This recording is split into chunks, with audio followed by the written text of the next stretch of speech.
Hey Political Junkies, este era o Vítor Matos, de casa, a tocar para nós. E imaginem só que já estamos no final de 2022. Na primeira edição de janeiro, estávamos assim, aqui na Comissão Política. Por esta altura, já saberá que as páginas online do Expresso e da SIC Notícias foram hackeadas. Mas não, a nós ninguém nos silencia.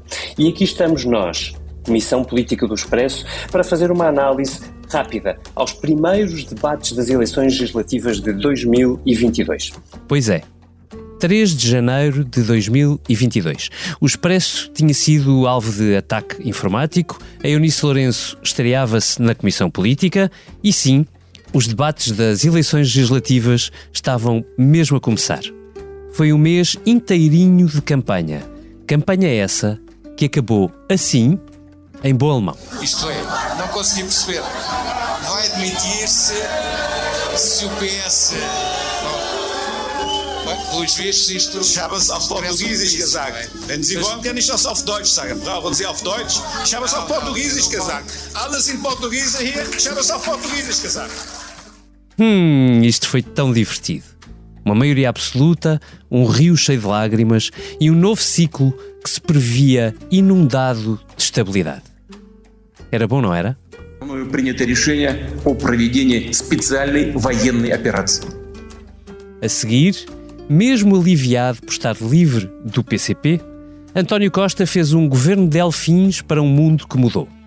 Marcelo sequestrou Costa na posse, pondo-lhe fim a um sonho europeu. Medina apresentou-se ao país como super-euro, indo para além de Centeno. E enquanto um Luís ganhava o PSD, a inflação subia, como o balão de Manuela Bravo. E os casos e casinhos esses acumulavam-se, deixando a nova maioria à mercê de urgências sem tratamento à vista. E aquilo que os portugueses se perguntarão é porque é que este tipo de situação se repete sistematicamente em determinadas alturas do ano. Marta Temido não aguentou e demitiu-se. Um berbicacho para Costa? Não. Apesar disto, apesar de 3 mexidas no governo, 3 em apenas 8 meses de maioria, apesar da guerra, da inflação, da turbulência, Costa diz que grave, o governo só teve isto. Nós temos que decidir. De facto, foi tomada uma decisão. Chapeau. Foi tomada uma decisão das mais importantes, desde a última decisão que tinha sido tomada para se construir um aeroporto. O ministro decidiu, mas não estava decidido. Obviamente foi cometido um erro grave. António Costa não sabia, não estava em Portugal, não fazia ideia, enquanto estava sem telemóvel na Cimeira da NATO em Madrid, tinha um ministro em Lisboa a plantar aeroportos. Portela, Montijo, Alcochete. Foi a grande revogação, como lhe chamou aqui o Vítor Matos. Mas houve mais crises, lá isso houve. O truque das pensões, a ascensão e queda de Miguel Alves, a guerra pelas memórias com Carlos Costa e aquela entrevista à Visão que nos trouxe à memória uma palavra. Ubris, avisaram os gregos.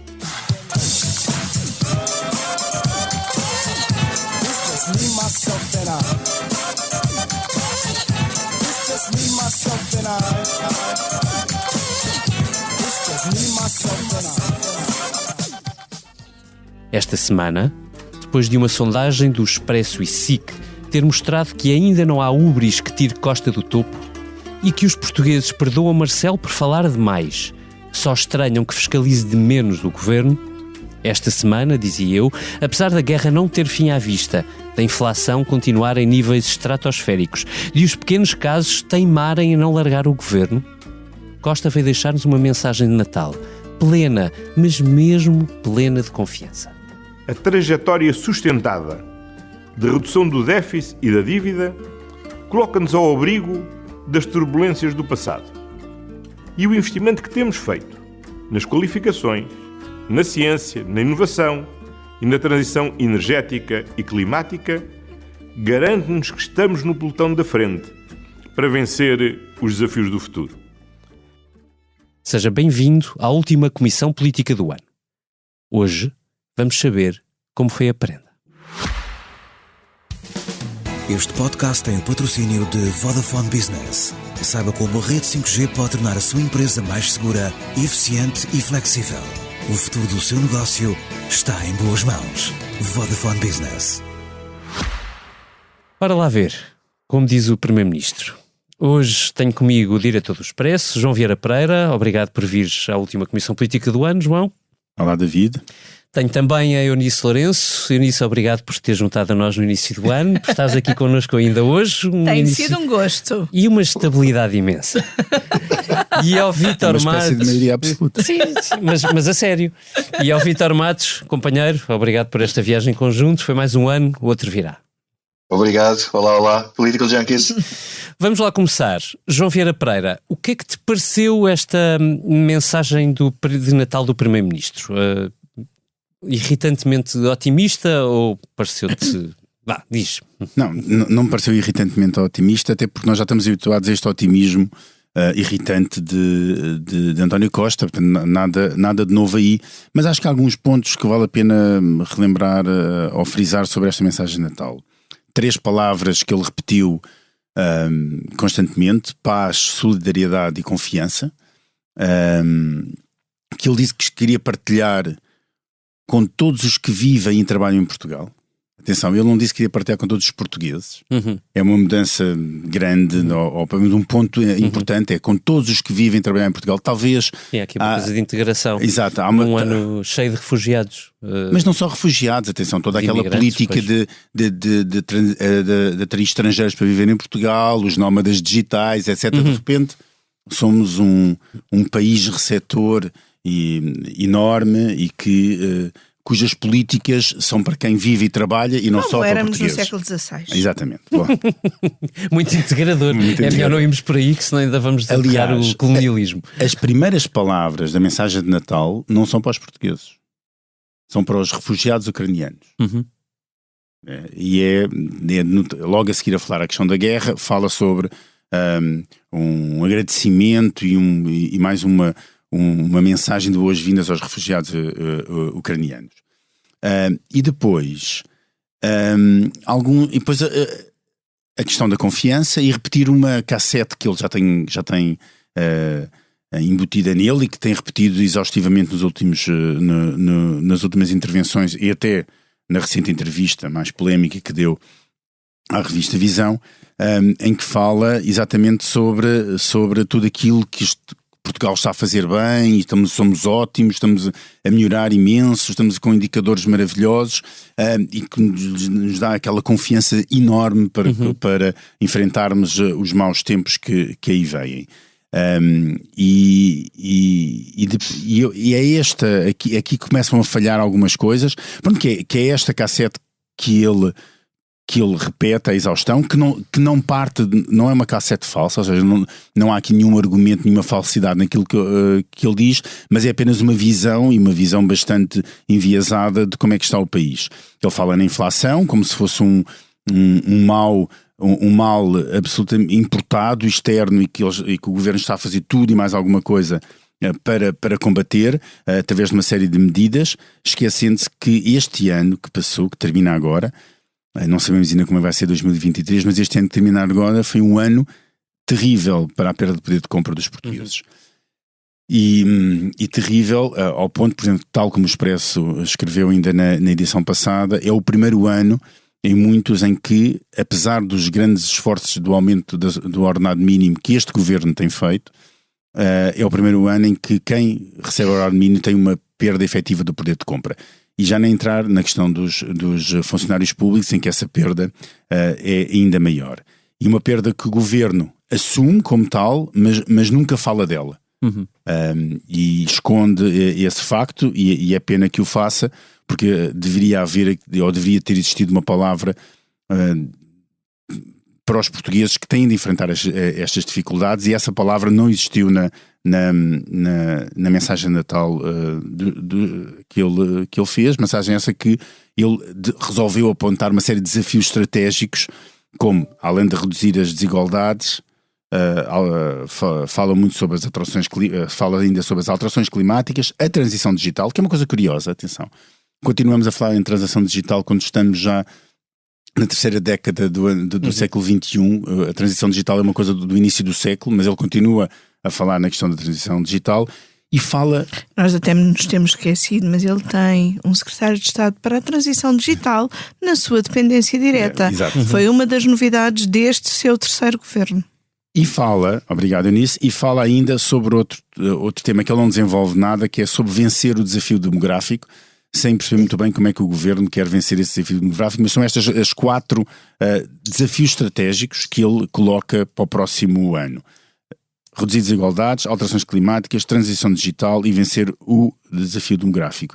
E depois, uma palavra muito tenue sobre a questão das finanças públicas, só para dizer, estamos preparados para o futuro e estamos muito bem preparados para o que aí vem. Todas as razões para ter confiança. Não, e com alguma razão, quando vamos ter um déficit ainda muito inferior àquele que tinha sido esperado pelo governo. Aliás, vai ficar pelo menos em 1,5, mas pode até ser mais pequeno. E depois, claro, dizer que Portugal está no pelotão da frente para vencer os desafios do futuro, até porque nos temos aproximado da Europa, o que é verdade, mais uma vez, quando o Primeiro-Ministro diz nós temos aproximado do centro da Europa dos países mais desenvolvidos, é verdade, mas também é verdade que os outros países com os quais nós nos comparamos têm-se aproximado ainda mais nos últimos anos da Europa. É um bocadinho gambar-nos pelo mal dos outros, que é o facto da Alemanha, França e etc. não crescerem do que propriamente nós conseguimos crescer, que temos crescido, mas não se calhar ao ritmo que todos desejaríamos. Portanto, aqui uma mensagem, mas que isto é muita imagem de António Costa, que é, olha para os dados, obviamente não há aqui qualquer falsidade, mas olha para eles e adequa o seu discurso a esses dados, apontando apenas um caminho. Agora, eu olhando para aquela mensagem, passei uma mensagem bastante fraca para aquilo que António Costa nos tem habituado. Eu disse. Olha, eu achei a mensagem. Eu primeiro li a mensagem, não a ouvi. E é melhor lida. É melhor lida. É verdade. É melhor lida, porque eu só ouvi já tarde. E lida, eu achei, está aqui aquilo que, do ponto de vista daquilo que é a comunicação do governo, este governo quer dizer. Ouvida parece mais desadequada da realidade. E depois há aqui uma coisa que... Mas é o quê? É o tom? É o tom do eu acho que é o tom do... Eu acho que é uma mistura entre o tom do Primeiro-Ministro e a conversa de jantar de dia 25 à noite lá em casa. Ou seja... Agora contamos a conversa de jantar de 25 lá em casa. Hoje em dia, ao contrário do que acontecia se calhar há 20 ou 30 anos, com os meios que hoje existem, quem quer saber o que o Primeiro-Ministro diz não interrompe o jantar nem programa o jantar de dia 25 em função do que o Primeiro-Ministro vai dizer. E, portanto, quem é que ontem à noite ouviu a mensagem do Primeiro-Ministro enquanto estava mesmo a ser transmitida? Os jornalistas que estavam a trabalhar e os políticos que estavam de serviço às reações e pouco mais. Infelizmente, quem estivesse sozinho em casa e tivesse a ver televisão.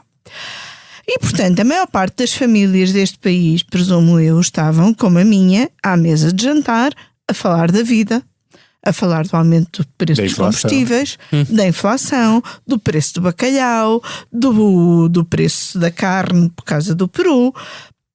E, portanto... do preço do vinho. Do preço do vinho. Esse é um caso sério. Esse é um caso sério. Das coisas que começam a faltar nas prateleiras dos supermercados. Ovos, exatamente. Não há ovos. E por isso, eu acho que também, um bocadinho por isso, porque como há muito tempo também não me acontecia, não estava sequer de piquete ou com responsabilidade acrescida de ver se a mensagem entrava a tempo e horas e essas coisas assim. E portanto passei a noite de 25 descontraída em família e depois quando, antes de me deitar, vou ouvir a mensagem, ouvir as reações, tudo aquilo me pareceu tão desadequado, incluindo as reações, porque aquelas reações depois também parece tudo muito preparado de véspera, independentemente daquilo que o Primeiro-Ministro dissesse.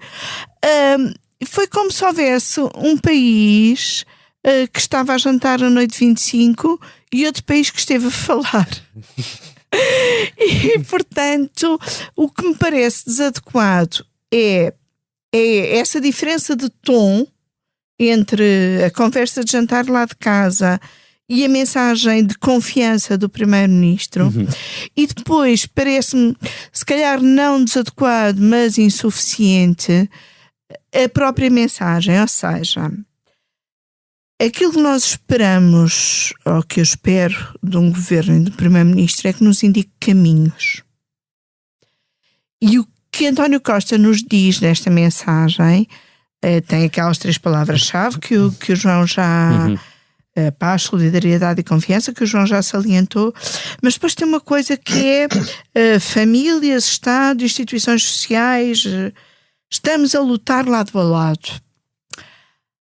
Eu quero um bocadinho mais do que o governo a lutar lado a lado comigo. Eu quero o governo a indicar caminho para a luta e a indicar um desígnio para a luta. E eu acho que é esse horizonte, que se calhar um horizonte alargado, ainda que seja um horizonte de esperança e que, portanto, deva ter um certo tom otimista que nós sempre reconhecemos no Primeiro-Ministro, mas um horizonte com um objetivo que dê sentido à luta. E isso falta. Matos, agora é tu. Bom, eu, em primeiro lugar, acho o seguinte, quer dizer, está por nascer o Primeiro-Ministro que faça uma mensagem de Natal pessimista, não é? Bom, quer dizer, até porque faz parte do It Comes with the Job, a ter um certo otimismo e mostrar às pessoas que, enfim, as coisas, por mais difíceis que estejam, não estão todas perdidas e que está a tentar resolver os problemas e tudo isso. Pronto. A questão da confiança parece-me um conceito interessante, porque o governo tem maioria absoluta, não é? Há pelo menos essa estabilidade teórica, apesar de toda a instabilidade com que o governo nos tem brindado nos últimos tempos. Mas não deixa de ser, quando eu digo que garanto hoje que o governo, que o país garante confiança quando há tanta incerteza no cenário internacional. Há um lado disto que é verdade. Por exemplo, Portugal não tem os problemas de abastecimento de energia, ou os problemas com a energia que tem a Alemanha ou a França, que tem a Alemanha, por exemplo, ou eventualmente a Polónia, ou os países da Europa Central. Tudo bem. Depois há outra questão que eu acho muito importante, e eu, como concordo em geral com o que vocês disseram, não vou estar a repetir o que disse o João e eu nisso. Mas há aqui um lado que não falaram e que me parece bastante importante, que é quando essa confiança se baseia aqui nesta fantástica frase, que é a trajetória sustentada de redução do déficit da dívida que nos coloca ao abrigo das turbulências do passado. Este alfa e ômega em que se baseia a política do governo, que é reduzir o déficit ou ter um déficit baixo. Este ano só não temos superávit porque o governo tem gasto. Teve que arranjar maneira de gastar dinheiro com os apoios e tudo isso. Senão, se o governo quisesse, de facto, teria superávit e apoio dívida descia mais. Novo, pagar tudo às farmacêuticas do que estava em atraso. Sim, foi despejando, afinal. Foi. E a questão aqui é muito interessante, porque ele está a dizer às pessoas, a mensagem subliminar é a seguinte: eu não sou o Sócrates e não é preciso chamar o Passos Coelho. É um bom resumo. Não é um belo resumo. A confiança é a confiança na boca ao fim destes anos todos. A confiança é dizer, podem confiar em mim que eu não sou o Sócrates, que está tudo controlado. Portanto, não vamos acontecer nenhuma desgraça aqui, ficarmos à beira da bancarrota, a coisa está controlada, não é?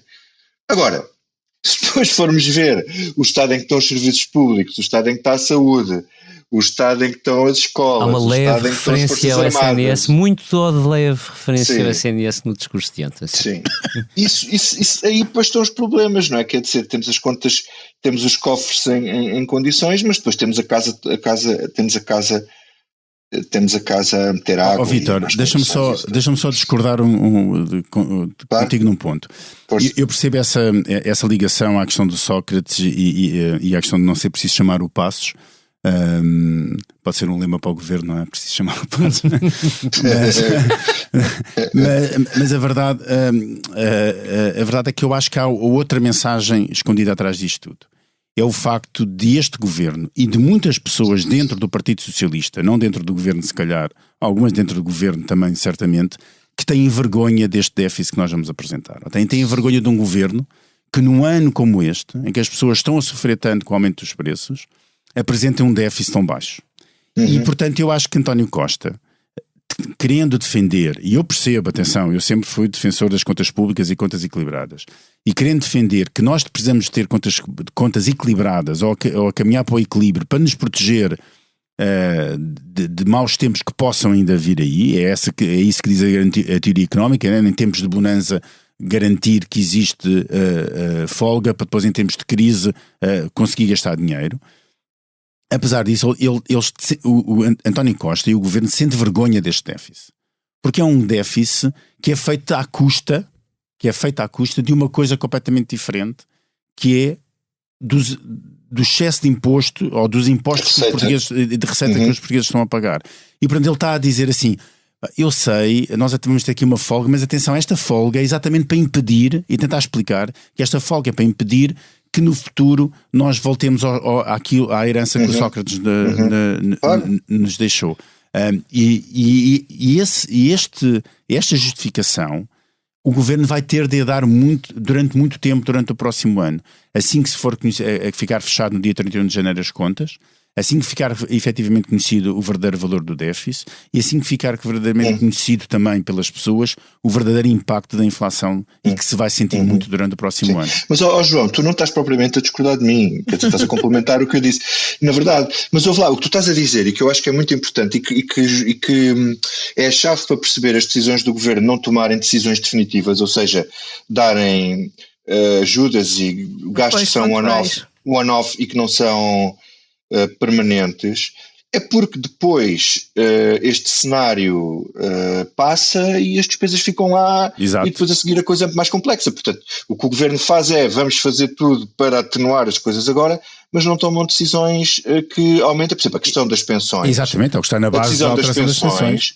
Foi claramente uma decisão bastante prudente, e eu até acho extraordinária a posição do PSD nisto, não é? Porque, enfim, é totalmente à revelia daquilo que seria a posição tradicional do PSD, de não aplicar a fórmula da lei, porque senão isto vai representar uma despesa brutal para a Segurança Social nos próximos anos. As pessoas vão sofrer, pois, mas imagina que as pessoas iam sofrer a seguir quando o passo tivesse que vir e depois tivesse que cortar nas pensões. Mas em termos de política, repara, as pessoas não vão sofrer. Porque na realidade tu não vais ter uma redução, como tiveste no tempo da Troika, daquilo que tu vais receber de pensão. Tu não tens essa redução, o teu aumento vai ser inferior, mas como tu nunca vais chegar a ver esse aumento verdadeiramente, vais sentir que vai aumentar a tua pensão. Mas aí o governo tem a esperança de as pessoas não vão culpar o governo, vão culpar a inflação, o éter, mas porque é que vão culpar o governo se o governo até lhes deu meia pensão a em outubro? Exatamente, não vão culpar o governo. Em termos de política é genial aquilo que foi feito, não é? Mas, João, a nossa sondagem revela bem eu isso. Eu ia exatamente para a sondagem, porque apesar de tudo, eu lembro-me que quando apareceu a pandemia, sobretudo o Bloco de Esquerda, mas o PCP também, e até alguns partidos de direita acreditavam nisso, que durante a pandemia iríamos ter uma crise social gravíssima, de que o país ia passar muito, muito mal e que isso ia ser tempos muito complicados para o governo. Enfim, a pandemia, não vou dizer já passou, não passou, mas na Europa, em Portugal, conseguimos viver numa razoável normalidade, e entretanto a crise que sobrou foi a da inflação, também provocada pela guerra, mas não só, e a verdade é que ouvimos muitas vezes o mesmo discurso, virá uma crise social enorme, agora que a economia vai e o BCE está a subir juros, e olhando para a sondagem, aquilo que nós vemos é o Partido Socialista com 38%. E isto, fazendo advogado do diabo, não quer dizer que o governo tem sido bem sucedido na estratégia económica e social. João? Assim não, quer dizer, é que há aqui duas coisas diferentes. A sondagem mostra, ninguém gosta que a maioria dos portugueses não gosta daquilo que o governo está a fazer em termos de inflação. Aliás, combate à inflação, sim. Combate à inflação. Relativamente a setembro, e esta sondagem é feita já depois de se receber aquele extra, não é? E o dinheiro injetado pelo governo. Mas antes dos 240. Sim, mas 240 foi para muito menos pessoas do que foi o resto. E, portanto, mas já depois disso as pessoas dizem e avaliam muito mal e de uma forma bastante negativa aquilo que o governo está fazendo no combate à inflação. E do mesmo modo, tal como aconteceu em setembro, acrescenta o número de pessoas que acham que este governo está a ter um mau desempenho em geral. Mas apesar disso, o PS continua com 37% ou 38% de intenção de voto e, melhor do que isso, António Costa continua a ser o segundo político mais popular. Exatamente. Pronto, ou seja, a culpa é o governo até é mau, mas o António Costa continua a ser muito bom. E portanto, isto, Vitor, só para responder à pergunta, muito rapidamente, só para responder à pergunta de David, isto parece aqui parece estranho, não é? E há aqui uma coisa que é António Costa, à semelhança de Marcelo, parece que resiste a tudo. Ele continua a resistir às demissões do governo, aos casos e casinhos, às entrevistas e agora ainda polémicas, tivemos mais este caso à inflação, à beira do discurso de Natal. Portanto, tudo isto, ele continua a resistir a isto tudo e parece que claro, uma pessoa que resiste a isto tudo, e atenção, nós temos esta sondagem, mas eu aposto que o governo faz sondagens muito mais regular do que nós, eles sabem perfeitamente esta questão, sabem que António Costa continua a ser extremamente Por isso popular. É que António Costa já fala na bolha mediática como Marcelo. Exato, mas ali tem alguma razão, não é? Porque há realmente uma bolha mediática e realmente o povo não se interessa, entre aspas, não se interessa por isso. Mas interessa-se pela inflação, interessa pelos preços, acho que eles estão a fazer mal, mas assim, António Costa é o melhor. Mas posso? E é interessante, muito interessante. Isso diz muito sobre a oposição.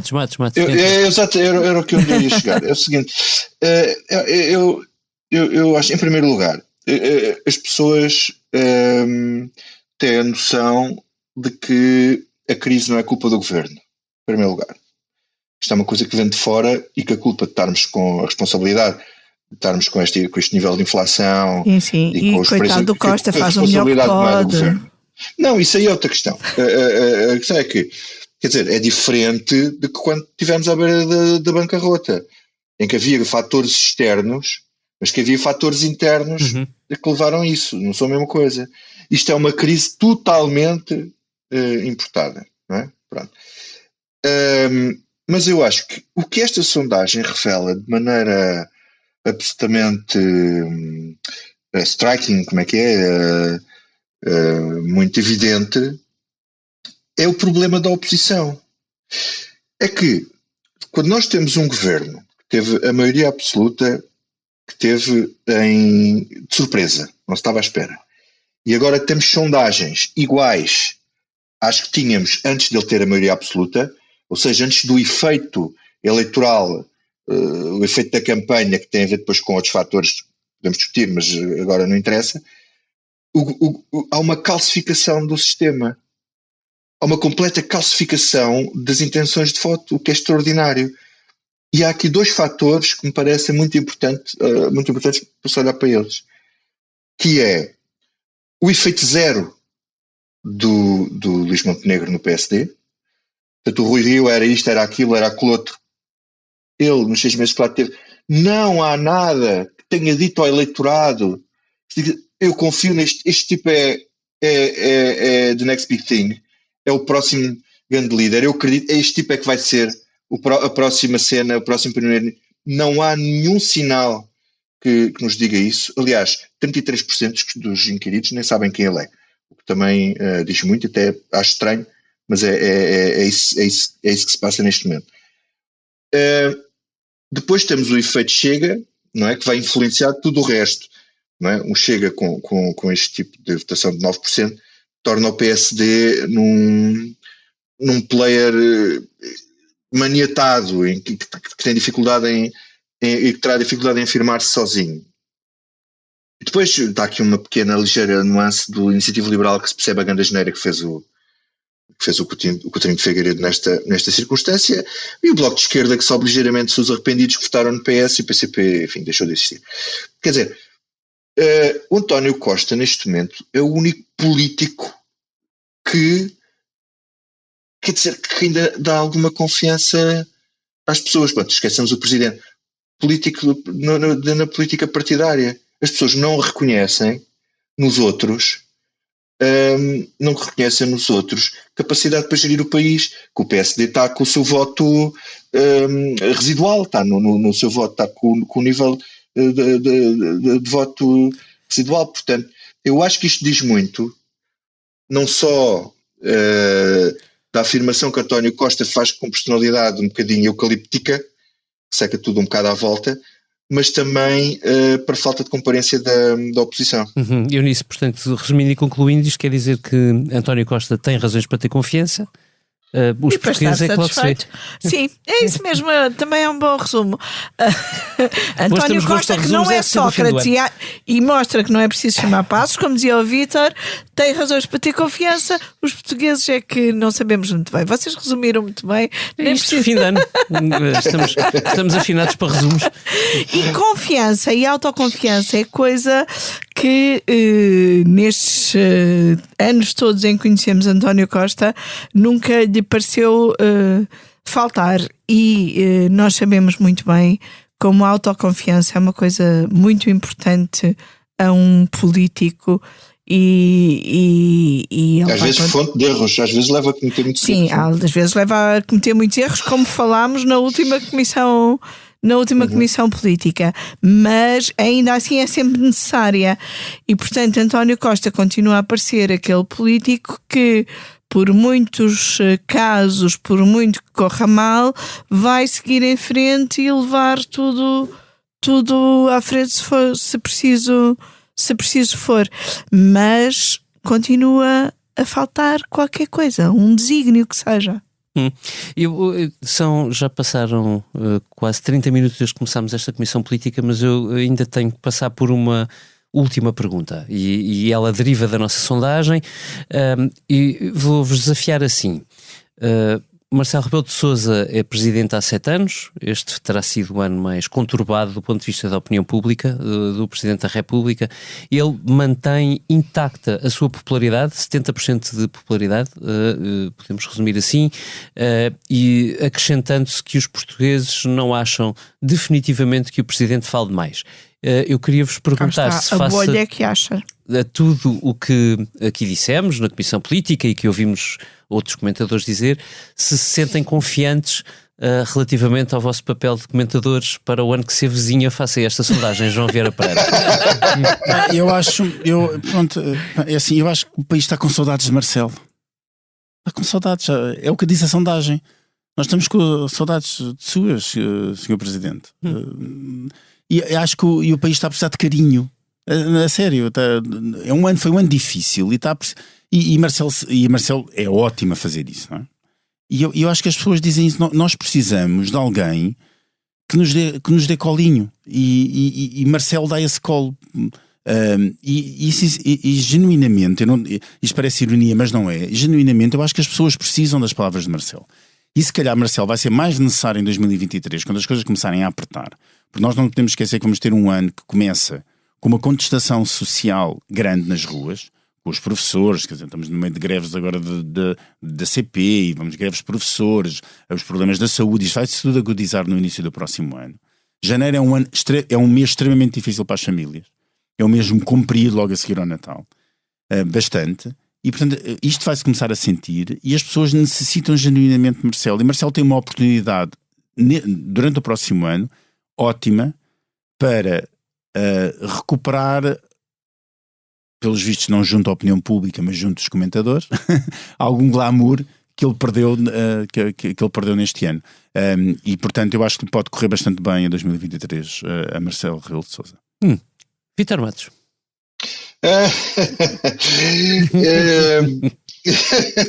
O grande especialista é Marcelo. Pois, claro, exato. Então, eu vou voltar aqui. Só tenho que dizer Vítor Matos. Não, é que depois disto tudo vais ter de reescrever o teu livro, Marcelo. Não, ele tem é que escrever a biografia pós Ou a biografia dos últimos anos, não é? Isso podem ter certeza que não vou fazer. Fazer o volume 2. Eu acho que o Costa Passei faz. 5 anos a fazer o volume 1, não vou dar cabo da minha vida a fazer o volume 2. O António Costa faz isso. Exato. Eu vou voltar aqui à minha tese inicial sobre quem é Marcelo Rebelo de Sousa. E Marcelo Rebelo de Sousa é de Teflon. Nada se lhe pega, é como aquelas frigideiras. Quer dizer, aquilo até pode estar a queimar que a coisa não se pega ao fundo do tacho. E ele tem essa incrível capacidade, que era uma coisa que as pessoas diziam, mesmo ao nível pessoal. Não é? Ao nível pessoal, ninguém se chateava com o Marcelo, quer dizer, durante muito tempo, ele tudo se desculpa. E depois é engraçado que isto é engraçado como isto depois se expande desta maneira na relação com o povo. É realmente extraordinário ele manter este nível de popularidade, não mexer, e as pessoas acharem que ele não fala demais. Porquê? Porque se ele deixasse de falar demais e se deixasse de ter a presença pública que tem, as pessoas iam notar, não é? Isto é Marcelo a ser Marcelo, as pessoas habituaram-se a ele assim, as pessoas conhecem-no mesmo antes de ser presidente assim, as pessoas estão habituadas a ele ser assim, estranho seria para elas que ele fosse diferente, não é? Isso não invalida que a bolha mediática da qual ele faz parte e a qual ele criou em certa medida, porque o lado do comentarismo político foi em Portugal, grande parte responsável pela sua eleição. É filho de Marcelo Rebelo de Sousa. Ele é pai e mãe. Pai e mãe, exatamente. Pai e mãe. E um certo jornalismo político também, ele é pai desse tipo de jornalismo político mais analítico. E de facto é muito interessante as pessoas terem essa relação com o Marcelo. Portanto, não vou retirar tudo o que disse de críticas que lhe tenha feito aqui noutros sítios sobre a atuação dele, mas reconheço que ele tem razão quando ele, fazendo o que faz, está a pensar no eleitorado em geral e na sua figura de presidente do povo que ele terá inventado pelo próprio. Isso, pelos vistos, funciona. É muito interessante, a percentagem de pessoas, 35% parece-me relevante, que esperam que ele fiscalize o governo. Quando a função do presidente não é fiscalizar o governo, não é? Isso é a função da Assembleia da República. Pronto. E forçá-lo a agir, 33%, também me parece interessante e parece-me aqui uma recomendação popular bastante saudável. E quando temos 54% a dizer que ele, a registar, a constatar que ele tem colaborado com o governo mais do que outra coisa qualquer, parece-me que o povo em geral também teria bastante capacidade para pertencer à bolha político-mediática, não é? Portanto, eu vou continuar na senda dos resumos e... Mas eu ainda não falei do Marcelo. Eu sei, mas vou-te passar a bola. O Costa é o Humpty Dumpty e o Marcelo é o Teflon. É isto, não é? Olha, uma das coisas que eu vi nos últimos dias foi um filme do Gato das Botas com o Humpty Dumpty. Vês? É isso, era um sinal. O Marcelo também tem o seu quê de Gato das Botas. O Marcelo é o super homem de Teflon. Eu nisso, Marcelo. Bem, tu sabes como eu me irrito com o Marcelo. Ele também sabe. E ele próprio também sabe, pronto. Ele acha que eu detesto. Mas a nossa sondagem, eu confesso que tinha alguma esperança que os portugueses achassem que ele fala demais, porque só percebendo que os portugueses já acham que ele fala demais, é que ele poderia falar um bocadinho menos. Mas como os portugueses não acham que ele fala demais, ele vai continuar a falar, não há esperança de o conter. E é inimaginável que seja o Presidente da República, é só o último episódio. Quem é que deu explicações nos 2 últimos dias sobre a Secretária de Estado do Tesouro que recebeu €500 mil de indemnização da TAP? O Presidente da República, Marcelo Rebelo de Sousa. Porquê? Para quê? Para não o tema não morrer. Se calhar não é Teflon. Continuar. Só pegando na analogia do David, se Costa agora... é o Humpty Dumpty, se calhar às vezes Marcelo também é o trampolim debaixo do muro do Humpty Dumpty. Quando ele cai, ele Tirou lá para cima outra vez. Pronto, ou é para o assunto não morrer, como diz o Vítor, ou é como o Marcelo explicava na entrevista que deu ao podcast de Francisco Pinto Balsemão, que muitas vezes fala dos temas para ir picando os balões para o balão não encher demasiado. Sim. Mas quer dizer, não tem de ser o Presidente da República, não deve ser o Presidente da República, até para forçar a que o Governo diga alguma coisa, a dar explicações sobre a legalidade ou não da indemnização de uma secretária de Estado. Por acaso discordo de ti, quando ele diz que há pessoas que podem pensar que ela devia devolver o dinheiro. Ora, quem é que são as pessoas que podem pensar? Claro. Ora, quem é que havia de ser? Isto é para quê? Que é quando os jornalistas agora apanharem a Primeira-Ministra num sítio qualquer, que o Primeiro-Ministro agora já não se tem deixado de perguntar pelos jornalistas há muito tempo, é perguntar, desculpe lá, concorda com o Presidente da República que acha que há pessoas, o senhor é daquelas pessoas que pensam que ele diz, como ele diz, que acha que ela devia devolver os 500 mil euros ou não? Pronto, ele sabe pôr os assuntos na praça pública, e isto foi uma maneira dele pôr a questão da possibilidade dela devolver o dinheiro antes que qualquer partido da oposição se tivesse lembrado desta magnífica ideia. Mas o argumento melhor de Marcelo é aquele. Até porque as pessoas dos partidos da oposição, pelos vistos, têm vida natalícia, enquanto que o Presidente não e, portanto, passou os últimos dias na rua a estragar a vida natalícia de autarcas e jornalistas na região centro do país, em vez de ir jantar bacalhau com a família. Mas a parte mais interessante é quando um jornalista pergunta ao Marcelo qualquer coisa, ele diz: eu não estou dentro do assunto, eu não posso falar sobre isso, mas já que me pergunta, aqui vai. Mas ele sabe tudo, sabes? Eu não sei, eu não estou dentro do dossiê, não sei os pormenores, eu não posso falar sobre isso, mas já agora. Já que me pergunta, aqui vai. Marcelo, e o que é que não lhe sairá da cabeça também? Meus caros, vamos a isto. Eunice, o que não te sai da cabeça?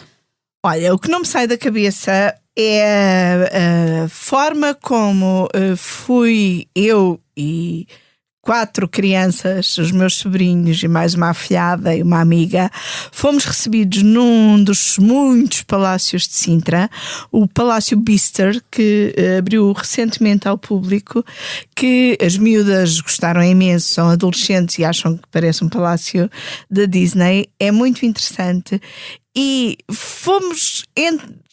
chegámos a um portão que não era entrada, repararam em nós, abriram-nos o portão, entramos por onde não era devido, receberam-nos muito bem, muito bem, e esta foi uma das experiências que eu andei a proporcionar a crianças, entre sobrinhos, filhos de amigos e crianças da catequese nas folgas pré-natalícias, entre idas ao Parlamento, ao teatro, ver o Diário de Anne Frank, a Sintra, ver palácios e apanhar musgo para o presépio. Queria sobretudo deixar aqui este elogio e esta recomendação para que visitem o Palácio Bicester em Sintra. Muito bem, boa recomendação para o ano novo. João Vieira Pereira, não te sai da cabeça? Olha, este período é sempre ótimo, porque, por exemplo, esta segunda-feira, a altura, no dia que estamos a gravar, metade do país está de férias, não é? E, portanto, temos muito mais tempo para ler. E eu ando a vaguear nas minhas leituras pelo Financial Times, encontrei um artigo de uma jornalista do Financial Times chamada Pilita Clark, que fala sobre o que é de bom nos trouxe 2022, e ela fala sobre as alterações no trabalho, sobre aquilo que alterou no trabalho em 2022 e as coisas boas que se vão prolongar para 2023. A saber, a mudança do espaço de trabalho, como é que nós vamos trabalhar no próximo ano, em que há empresas onde é necessário agora reservar uma secretária para poder ir ao escritório trabalhar.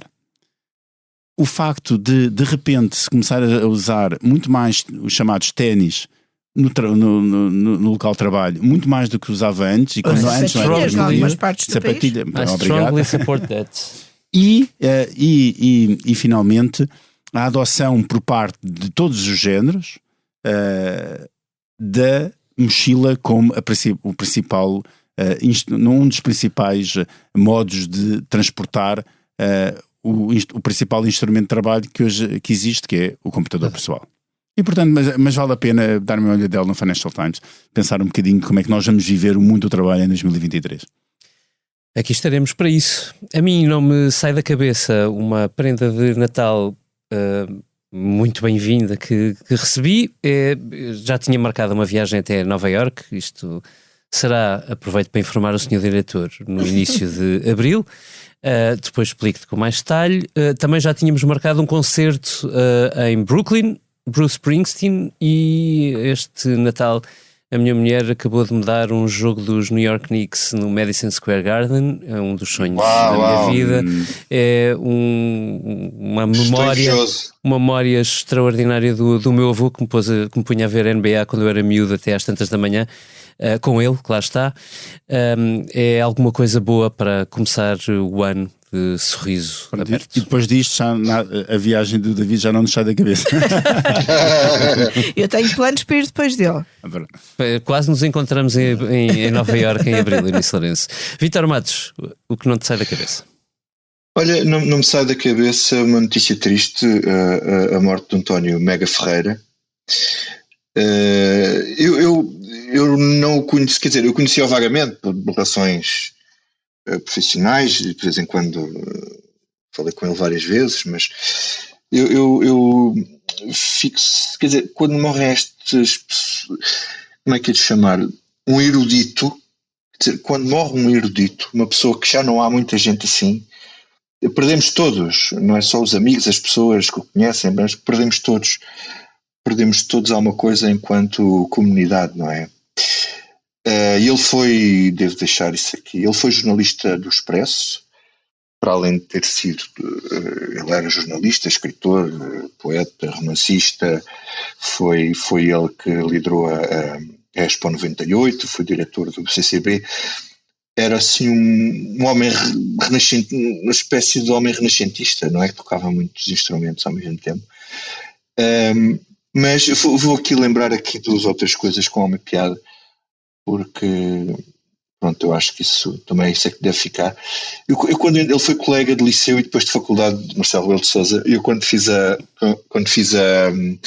biografia, ainda que uma coisa muito engraçada, e esta frase, olha, fixem esta frase, que esta frase é muito boa e é daquelas que ficam.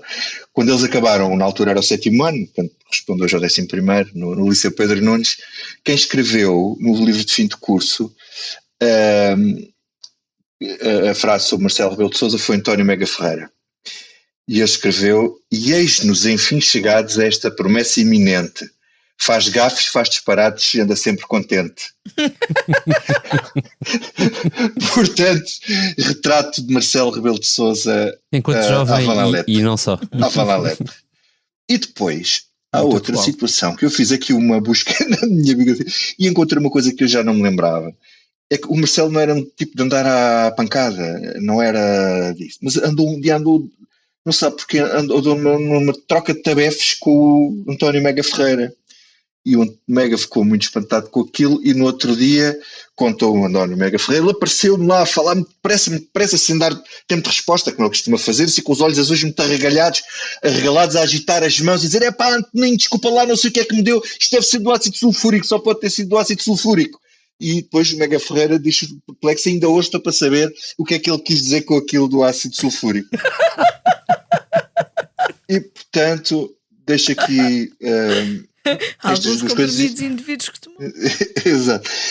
E ele, acho que hoje talvez, espero que esteja a beber um bom copo de vinho e a fumar uma cigarrilha com os seus dois grandes amigos, Vasco Graça Moura e Eduardo Prado Coelho, onde eles quer que estejam.